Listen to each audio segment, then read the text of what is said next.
So I believe so much in business systems that last year, or maybe it was in 2022, I actually created something called the Ultimate Consultants and Freelancer Starter Kit. While the Starter Kit itself doesn't build out systems, and it's not necessarily about systems, it provides a category by category list of tools that you can use to facilitate your systems, sometimes even automate your systems. So just want to make sure you all are aware that we're going to be talking about the systems you need to um, build and, of course, grow and, of course, even scale your consulting business. Now, as I've shared before, when I talk about a consulting business, I'm talking about a freelance consulting business, or some call it an independent consulting business. It is basically a consulting business that you, as an expert, you decide to launch this business so that you can provide services and solutions. I always talk about making sure you are providing solutions to your customers, to your clients. So I see that some of you've already joined me. As I'm going along, feel free to drop questions, and I'm going to answer the questions as I get to the end. And I also, I'm on the lookout for some other questions you may have as well, so I can try to answer them as I go along. So if you want to learn about the starter kit, just check out the description below. It's there. I also have information about the starter kit on the Ready, Set, Go Consult website. So definitely want to make sure that you see pages of different kinds of resources that you need to start your business. So for example, if you want to know what are the systems you can use to build proposals easily, we've got that. If you want to know about, the 5 or 6 top systems for your small business so that you have, a financial management software, we've got 5 of them in there. The interesting thing about every single one of the categories is that each of them has an active link. So you don't have to have the starter kit and then, constantly search to be able to find the information. We've already embedded the link to each of them in the starter kit. So that's what makes it so cool. We did a lot of the research, we packaged together in a starter kit, and then we made sure that all the links are live. So we set you up really, really good. While you're down there checking out the description to get that link, go ahead and subscribe so you can catch my YouTube lives that I am hosting every single week. And what do you get for subscribing? You may be wondering. Well, you get information, tips, and guidance on how to build, grow, and scale an independent, or as I said before, a freelance consulting business. So if this is your first time that you've joined me, my name is Patrice Davis. I am the CEO of GrantsWorks. You can check us out at grantsworks.com. That's GrantsWorks.com. And also we have an academy at grantsworksacademy.com. And how we build the academy and how that links to the consulting business are some of the things that we teach in the Ready, Set, Go Consult membership. So, for those of you, again, who are new to me, I started my independent consulting business 4 years ago. Yesterday was our 4-year anniversary, and it completely slipped by me. But yes, 4 years ago on January 17th, 2020, I launched my independent consulting business.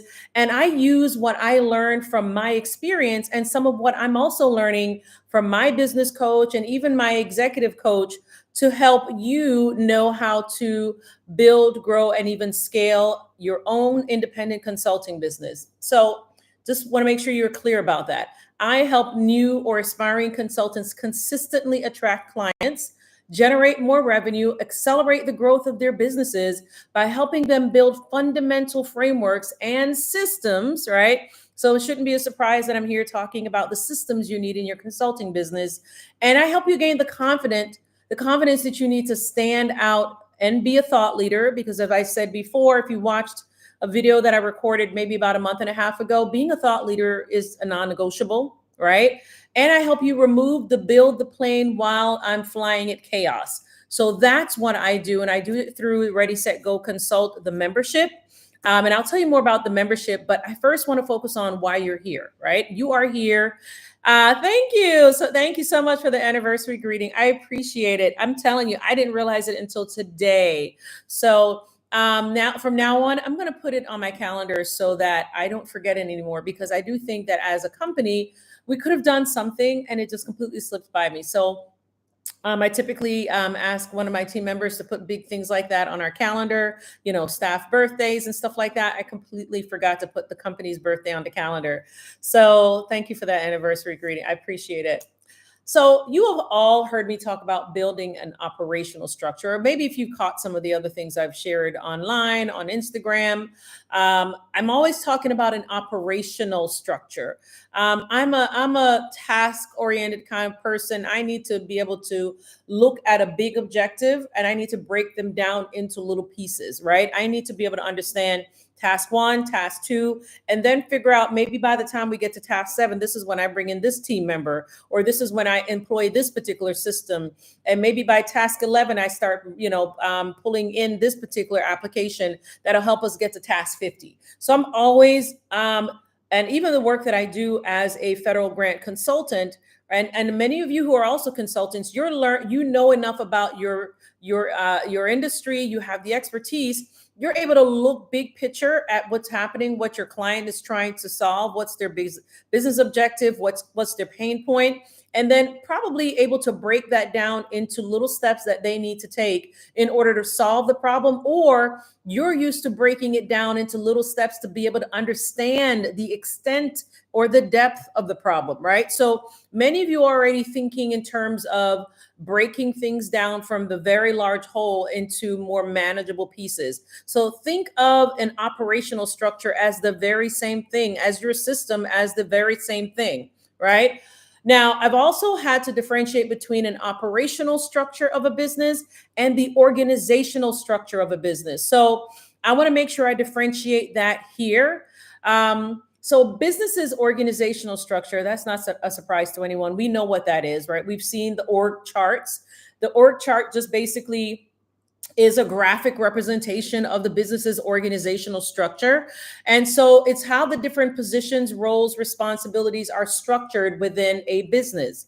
So that's the different people in a business that makes that business a cohesive whole, right?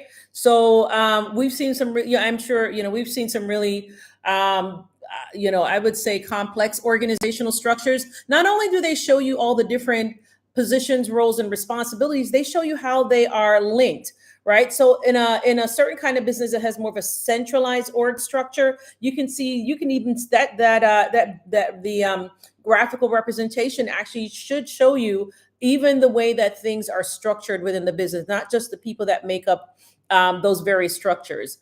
Well, an operational structure is different. It's basically how the different operational functions and resources make the business run as cohesively as possible. So it's a matter of thinking about my consulting business. What are the different operations in the business, and what are the tools and systems we use to make sure that those things are operating as effectively and efficiently as possible, right? So cohesion in a business means that the functions and other variables are well connected and therefore more effective, more efficient.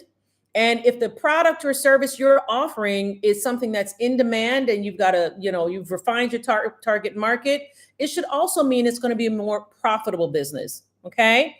So just wanted to make sure we started out there by defining what breaking it down, thinking in terms of the org structure, because many of us are very familiar with org structures, and then thinking about, and then kind of using that as an example of an operational structure, which you guys will always hear me talking about. Operational structures is so important to make sure that you have in place. So what systems really are. So systems, and are, for those of you who are wondering, some of you have probably heard this, so you got to build systems, you got to build systems for your business. But just in case you're wondering exactly what systems mean in your business, I'm going to use a definition provided by a website called successwise.com. So according to Successwise, business systems are a series of interdependent, so the interdependency is really important, tasks or documented procedures that outline how your business achieves a particular business objective. And it sounds like a lot of big words, y'all, but y'all know what I'm saying. You know exactly where I'm going with that. So I did want to start here. Remember, as consultants, you and I, we are used to breaking things down. So I'm gonna break it down. It's gonna be broken, right? So the part of I'm starting here because I want to make sure before I go into what systems are going to be best for your consulting business, I want to make sure we break this down. For example, at our business, we have at Grants Works, we have a number of systems. We have a system for capturing leads. We have a system for nurturing leads. We have a system, a sales system. We have a service delivery system. Actually, we have a couple of service delivery systems. We have an offboarding system. We have a staff recruiting system. We have a staff onboarding system, and that system was recently built by a team member. I provided her with some, ideas about what we're trying to do in terms of onboarding to new staff, to new employees, and she's brilliant. She went ahead, took my tips, and built out a fantastic system. She spent a lot of time building it on the front end, but now we have a great onboarding system so that when new people join the team, they know about the applications we use. They know how to easily access the different resources they need, like our laptop use policy, our employee handbook, our what else? Our expense reimbursement form. All that's very clear for them. She's even built in some training videos. So that is a part of the system. And then there's a sequence in which they actually go through that onboarding process. So I'm giving you an example of some systems that we've built. So if y'all are following me, drop a note letting me know, okay, now I'm understanding what you're saying and how that, and even as I'm describing it, let me know if this is helping in any way. And also drop some questions that you may have. So I do want to let you all know, though, because I'm always thinking about ways to improve. This year, one of my goals is to refine two of those systems. And one of them is the sales system. That is something I've known that we definitely need to improve. And I've already had some thoughts about how we're going to go about doing it.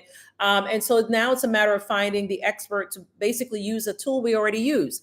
So for those of you who may be wondering, so we currently use HoneyBook. HoneyBook is the CRM system we use. HoneyBook is a lot of other things, but we use it primarily as a CRM system, right? A customer relationship management system.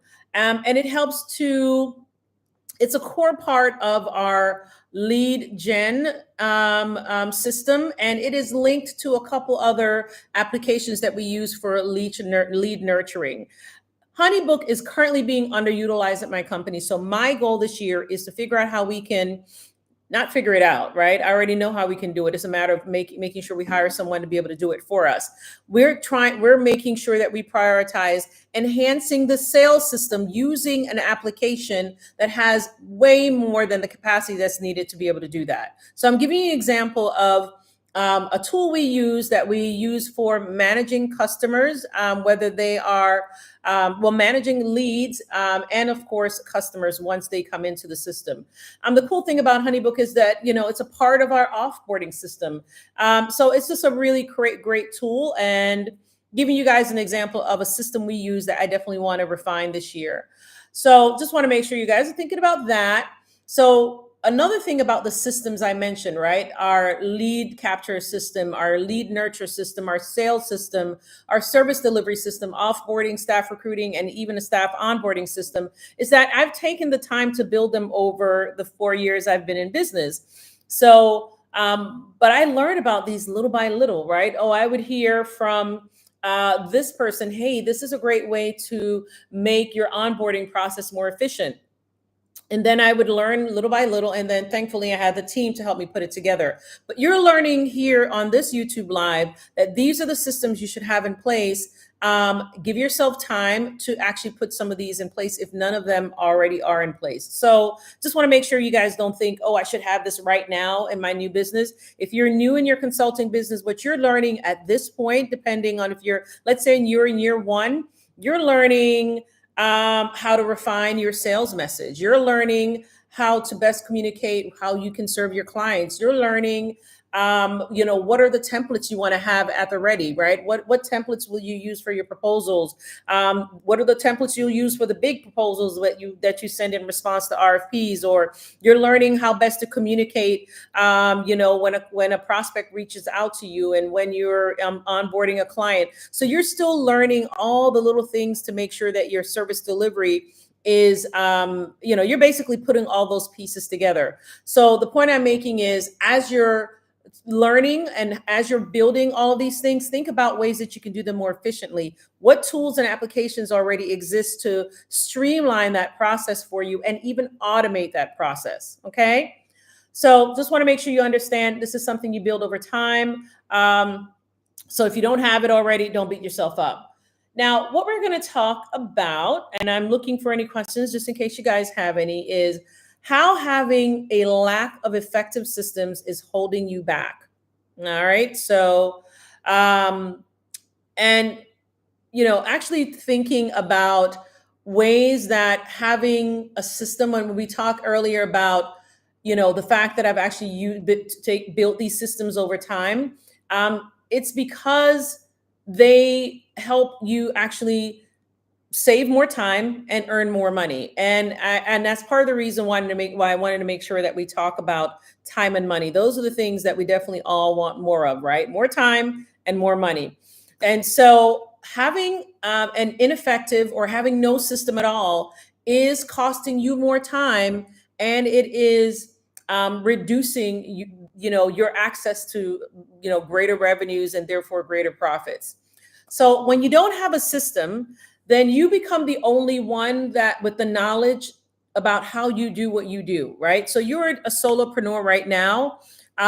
Some of you may be solopreneurs right now. Some of you may also have firms, or maybe you are a solopreneur with a virtual assistant, or a solopreneur with an executive assistant, who maybe I'm working on a contractual basis, or maybe you're a small firm and it's you and someone else. But if you're the only person that knows how to do what you can do, that means that you are slowing down that other resource's ability to be able to serve you. So, for example, if before your executive assistant came on, you did all of the scheduling with all of the leads and the prospects and your clients. You handled all of that scheduling and you developed a process, right? Now, imagine sharing that process with your new executive assistant or virtual assistant. And now you don't have to worry about getting that done, because you've actually developed a process, you've communicated that process, hopefully in writing, and now that person can do it without your oversight, without you having to lift a finger, because that person's been trained. It also can slow down business growth, right? Because if you are the only person that knows this and there's no system, you can see how you, as the CEO of your business, having to spend time doing some of the things that could be done by someone else slows down business growth. Because as the CEO of your business, your primary responsibility is to grow the business. It's business strategy. It's ways to, it's business partnerships, potentially, if partnerships is a part of what you were trying to accomplish. All of those things slow down because you're still focused on you don't have any systems in place that will streamline and or automate certain functions. Now, it also does impact your service delivery and therefore your client satisfaction. So I'm always trying to find examples, right? I have my things here. I definitely want to make sure I share with you guys, but I'm always thinking about examples. Sometimes the examples just come right off the dome. So I'm going to give you an example. So you have a business, a consulting business, and there's a certain service you provide. And every single time that you provide that service, you're implementing it in a different way. What does that mean? That means that there's some inconsistencies there in the way that you are serving your clients. It's not as dependable. Maybe the people that work with you or partner with you, they don't know what you're doing because this is different from the 3 other times you did it, right? So this is an example of how it impacts service delivery and can impact client satisfaction, because what you should be doing, right, eventually is finding out what is the best way to deliver it and then replicating it, right? And then once you replicate it, replicating is one thing. What's even better is, again, figuring out how to replicate it in an automated, there are certain things you can automate and, again, streamline. So replicating it may mean utilizing a tool that makes replication easier or simpler. or it has some kind of, various prompts so that you're staying consistent. So I'm giving you some examples of how it does definitely impact your service delivery, which of course will, lead to client dissatisfaction because your service delivery is inconsistent and it's clunky because you're, again, flying to, building the plane while they're flying it. You can see why I say that what I specialize in is helping uh, business owners not look like they're building the plane while they're flying it.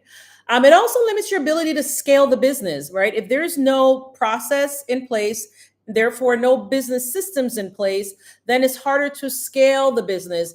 And I do want to go back to the difference between business growth and then scaling a business. Business growth is, you put in the same amount of effort, the same amount of resources, and of course the business is growing. Little by little, it's growing, and it basically is aligned with the same amount of effort and resources that are basically the inputs is very similar to the output, which is the growth of the business. Scaling the business, however, is when the input stays basically the same, but your growth, the business growth is far exceeds the input. So one example is, we've talked a bit about how one-on-one service delivery is basically the same, right? It's the same input, which gives you basically the same output. If you are able to move to one-to-many, then you're able to serve, let's say you're able to serve 10 clients with basically the same input. Now you're scaling the growth of your business because you're earning so much more. You're earning, let's say, I don't want to use 10 times more because that assumes that the price is basically the same and all the clients are getting the same service. But basically, you're scaling the growth of your business with basically the same input. So I'm hoping that helps to differentiate between business growth and being able to scale the business. Now, you can't scale the business because those inputs they change all the time. If there's no system, the inputs are changing, right? Now, what if the inputs were the same and they were documented, or there was some kind of tool that made the inputs consistent? Then you can see how it's easier to figure out, okay, this is what's happening at this stage and at that stage. What if I tinkered with this part of the system? Then it would actually help me scale. So that's probably rudimentary, but it's an example of how you're limiting your ability to scale by not having systems in place. And by the way, for those of you who are wondering, okay, when are you going to get to the point where you talk about the systems I need? It's coming. But I'm trying to build it here. Like I said, I take everything and I take the whole and break it down into little parts, which I hope will help everyone that's listening better understand why systems are so important for your independent consulting business.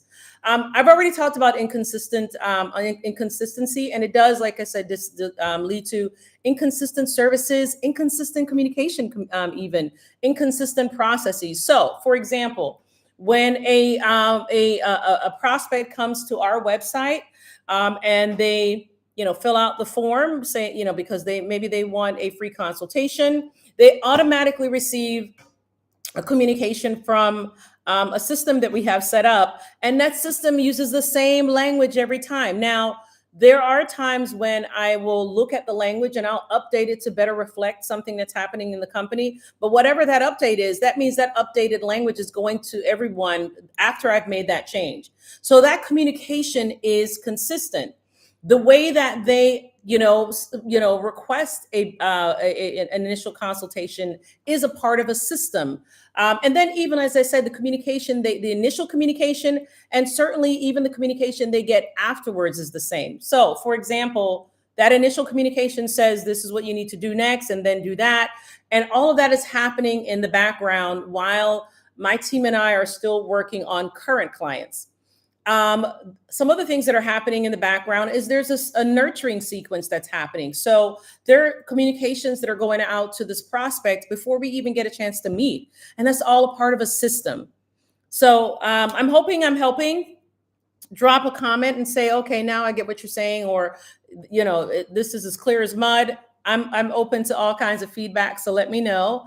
It does also lead to higher labor costs because instead of maybe an application or a tool doing something that you need to be done, you're, maybe someone on your team or your executive assistant is doing something that could be done by an application or a tool, right? So I just want to make sure we're talking about actually one tiny a nodule of a system. We understand a tool and an application is not a system. It's something that contributes to your system to help you meet a business objective. And then, of course, it's inefficient. It goes without saying that everything I just described, things that slow down business growth, things where you're the only one that knows what you know, anything that impacts service delivery, leaves the clients, dissatisfied clients, limits your ability to scale, is inconsistent, and of course the costs are higher, is inefficient. That's all of that is just inefficiency. So just wanted to make sure that I provided some insight on what having a lack of effective systems is holding, how that's holding you back. Now we're going to talk about which systems will contribute most to your return on investment. So I think the first one shouldn't surprise anyone. I'm going to ask you all to drop a note in the chat. Let me know what you think, which system is going to contribute most to your ROI. So I'm going to wait here for a couple of seconds to see, make sure y'all are listening. What systems do you think contributes most to your return on investment? I'm waiting for some comments, waiting to see if anybody drops anything in the chat. Let's take a look. What system, think about it, is going to, of all the systems I described that we currently have in our business, which one you think has the most impact or contributes most to your ROI? And I'm going to count it down. There we go. Thank you so much. That's a part of it. That's a good point. Excellent. That's the very beginning, right? That's good. Thank you so much, Yo Astro. I appreciate it. There we go. That's actually an application, career versations. That's an application that's a part of the system, but I'm glad you put that in there. But yeah, that's an application that's a part of the system, but I do appreciate the feedback. So let me, before I get into the answer, and I'm going in there, I promise you in about 30 seconds.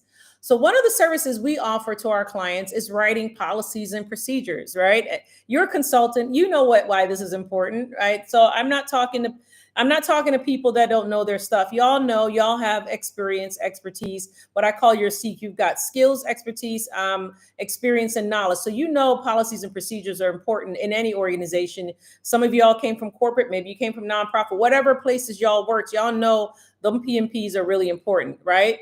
They are required for the kind of government funding that our clients receive. Our clients are getting, $7, $8, $9, $10 million and way more grants from the government. So they have to have policies and procedures in place that helps the government. And not only do they literally have to have it written, right? It can't be in just somebody's head. It has to be written because that's how the government or their auditors or the auditors that are auditing this work knows that our clients actually, have processes in place to actually manage this 10, 15, $35 million grant.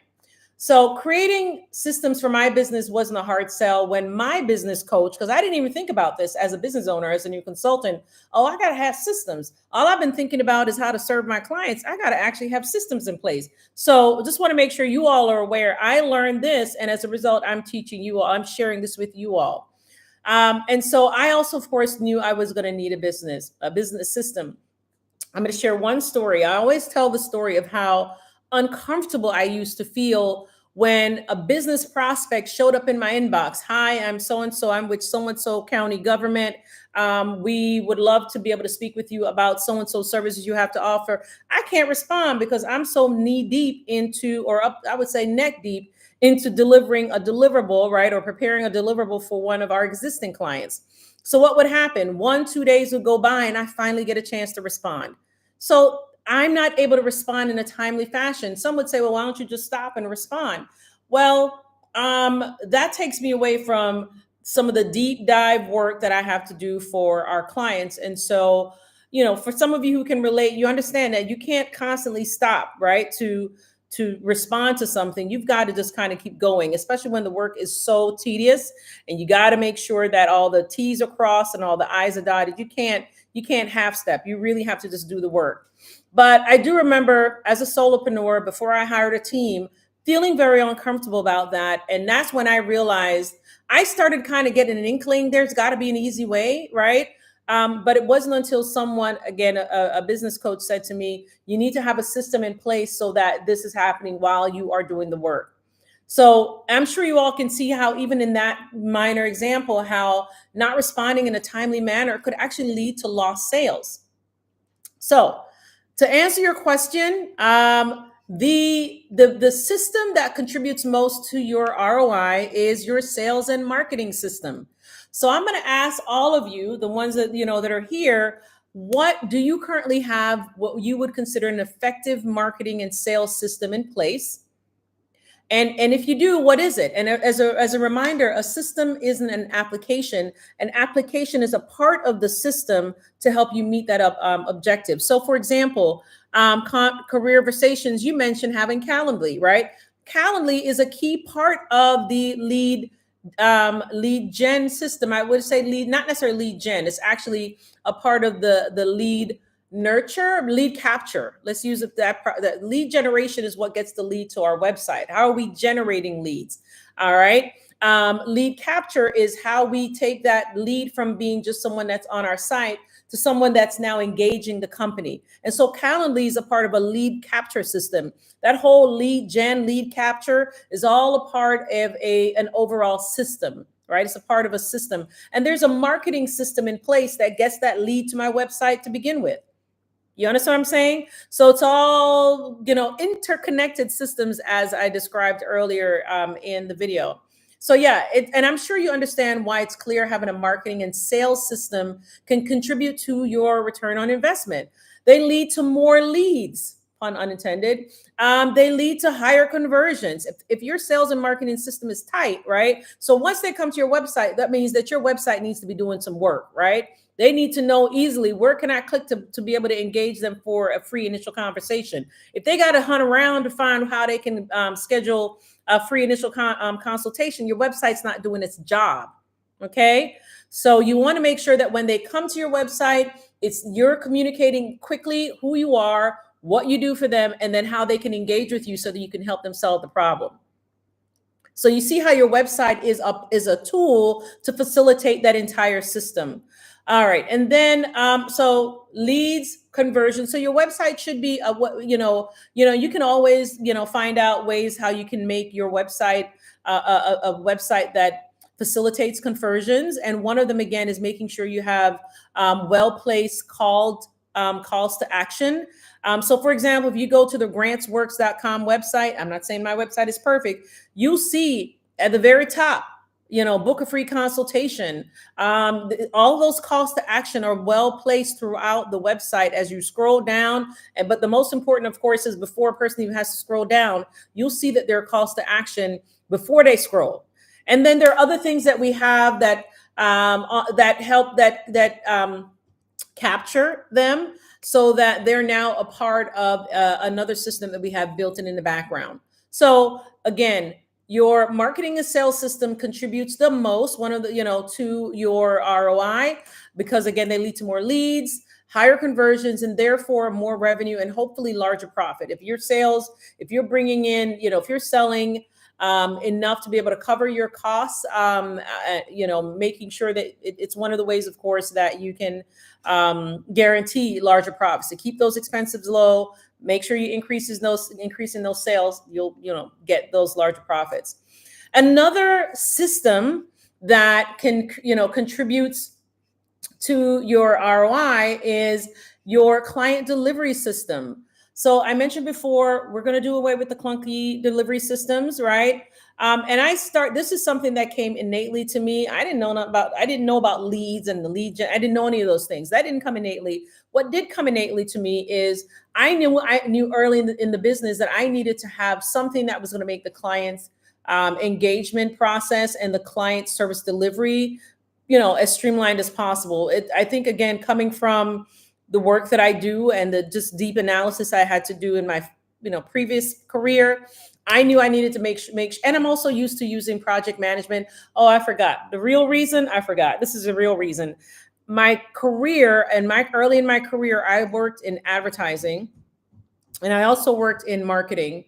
I used to manage global marketing campaigns. We would actually sell to India, different parts of the world. And therefore, some of the copy that we would create would need to be more for an Indian audience or more for a British audience. And so those were a lot of minor details. And so we used to do something called creating a critical path. And it was something I learned when I worked at a marketing agency. As a result, I'm used to breaking things down into tiny, tiny parts to be able to get to that bigger goal. But yeah, so that's, I would say that really is what contributes to it. I'm just used to handling a lot of things as a project. Everything I see as a project, and therefore what? We need what? Project management tools. Project management tools means I don't have to create a critical path in Excel anymore, right? It means that you have a tool to help you manage the project. And that is more than likely the reason why that came innately, because I'd been doing it for so long. But just want to make sure that, we talk a little bit about that. Make sure you're working on your service delivery. Think, or if you don't already have one, think about what project management tool is going to be the best. So at our company, I use Asana. That's a project management tool that I've gotten used to, that I enjoy working with. I've actually done very detailed comparisons of Asana versus Basecamp versus Monday.com. I'm also now familiar with ClickUp, and even Honeybook, from what I understand, has a project management, some project management functionalities. But whatever it is, find one and figure out which interface you like the best, and figure out which one is going to give you what you need, and make sure that's a part of how you deliver your services. The client likes to see that, hey, she's not doing everything via email, and I'm having to dig through 5 million emails to find out the last thing she said. No, the client wants to know that there is a dedicated workspace that we're working on this project together. I can go get my documents from this dedicated workspace that, Careerversations. When I came to her, she gave me a workspace. I had my documents laid out. I've got my project plan. I got the dates and I've got the deadlines. Everything's already built out for them. And that just helps to make first of all, they are informed.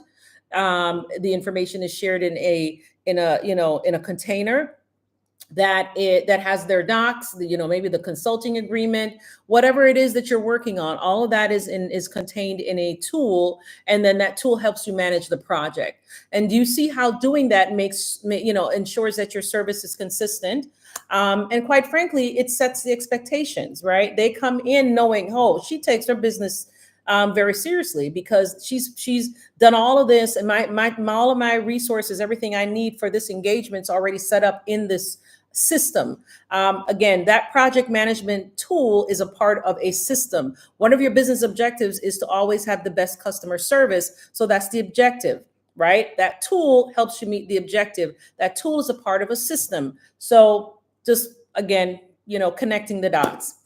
And then, I added this because I really think this is important. So when you do have, when the time comes and you're able to hire, either starting out with a VA or employing your first part-time employee or your first full-time employee, my position is that having a good staff onboarding system does definitely, I believe it's one of the ones that will contribute to your ROI, because again, it makes you, you're able to leverage that person's time, leverage that person's skills, leverage that person's expertise to help you grow the business that much faster. So if it's built properly, then the time it will take for you as the business owner to train someone takes a lot less time. It's a less of your time, and your time, remember, is very valuable because you have to focus on business strategy and business growth. So that doesn't seem like one of those systems that one would think. I would say another one that would contribute contribute quite a bit to your ROI is, of course, is your service, is your customer service, basically, whatever it is that you use to make sure that customer service is as consistent as possible. Not just the service delivery system, but customer service. What are you doing to make sure that your client has the best experience outside of just the service delivery? Now, I do want to end career. There we go. Thank you so much, Career Conversations. I appreciate it. I wanted to share this, like this acronym. Someone came up with, use the word system as an acronym that I thought was pretty cute. It's cute, right? And that this was created by someone named Dale Beaumont, I believe his name is, and he has system to mean S for save, Y for your, S for self, T for time, E for energy, M for money, and S for stress. That breaks it all down, right? Save yourself time, energy, money, and stress. That's what systems do, and that's why they're so important. But I think I do want to end, and I am here for any questions if you have any, by reminding you that what you want to do is you want to get to the point where you're working on the business and not in the business. Many of you've heard this quite a bit. I'm still working. Actually, I'm working more on the business, and that's a transition in and of itself. Now that I have team members that are working, doing the work, our client service delivery, and I'm doing that less and less. I'm now transitioning into another role, which is business strategy, business growth, only those things. That in and of itself is a a mindset shift that I am going through now, and I'm enjoying it. But yes, I'm at the point now where I'm working on the business to get it to actually the vision that I have for the business. And I can't do that. I could not do that if I was still trying to, you know, do all the things, right? Creating the client invoices, creating the proposals, doing the service delivery, answering all the calls, booking all the free consultations, trying to send out a social media post or two, trying to be a thought leader, trying to figure out how to host a free webinar, trying to figure out how I can get on a podcast. All of that are all things I used to do by myself. And as a result of not doing all of those things anymore, I can now focus on working on the business. So I'm hoping that I helped break down why business systems are so important for your consulting business. I'm going to pause and see if you guys have any other thoughts or questions. But if not, and you're like, you know what, Patrice, thank you so much. Drop that in the chat and lets me know that I'm doing the right thing. I'm trying to share information that's useful to you all. If you want to learn more, I have a ton of blogs on the Ready, Set, Go Consult website. That's readysetgoconsult.com, where I've written articles about time management tips for consultants, ways to up your proposal. That's a good point. How much capital would you need to spend to get all the systems you're talking about? It is not that expensive. That's a great question. For example, Calendly is $10 a month. If you have more than one team member, it goes up, I think, by like $5 or something. So that's an example of a tool that helps you with scheduling. It's $10 a month. Some of them even have introductory periods where it's $0. For example, I had Honeybook. That was $0 for like the first 3 months, and I now pay about $39 a month. Asana, that one, I had Asana. I was using the free version of Asana for like 2 years. 2 years, y'all. I would say, 2.5 years maybe. And the only reason now is because, of course, I have now more people, right? An Asana, they charge you based on the number of people that are using the application with the same email address. So, I've got so-and-so at grantsworks.com, another so-and-so at grantsworks.com. All of a sudden they know, oh, okay, there's more than one person at the company that's working on this. That means I need to start charging you accordingly, right? So that's an example of how you can use a tool for free for a number of years while you're a solopreneur, right? To get used to using the system. You know why? Because they know eventually you're going to convert to being a paid customer. They done all the studies. They know that, hey, if we let this person continue to use this tool for free for 2-3 years, eventually they're going to have so many documents and whatnot saved in this tool that eventually that when we say to them, you've got to convert to an actual paid customer, they're going to do it because you done invested so much time, energy, documents, you got all the things in this tool, you will become a paid customer. But I'm just giving you an example of how, you can use some of these tools for free. Another thing I do want to remind you, don't forget, if you go to the readysetgoconsult.com website, I do have the Ultimate Consultants and Freelancer Starter Kit. I have a whole section on the different kinds of project management tools, right? Grab that starter kit if you don't already have it. and spend time learning about so it's say the purpose of that starter kit was to save you time. So I'm hoping you guys go check that out. I do also want to let you know that the Ready Set Go Consult membership is open. That is a membership that offers you an ability to accelerate the growth of your business. There is an 8-module accelerator that's included in the membership. There are monthly planning and accountability meetings that people like, and that is every single first Monday of the month. We are meeting and we are making sure that you all are planning and we're holding you accountable, which means what? You are actually going to, it increases the chances you are going to accomplish your goals because we are holding you accountable on a month by month basis. It also includes the client attraction masterclass. And it also includes an in-person event that we're hosting in July, our first. So just want to make sure you guys go check that out.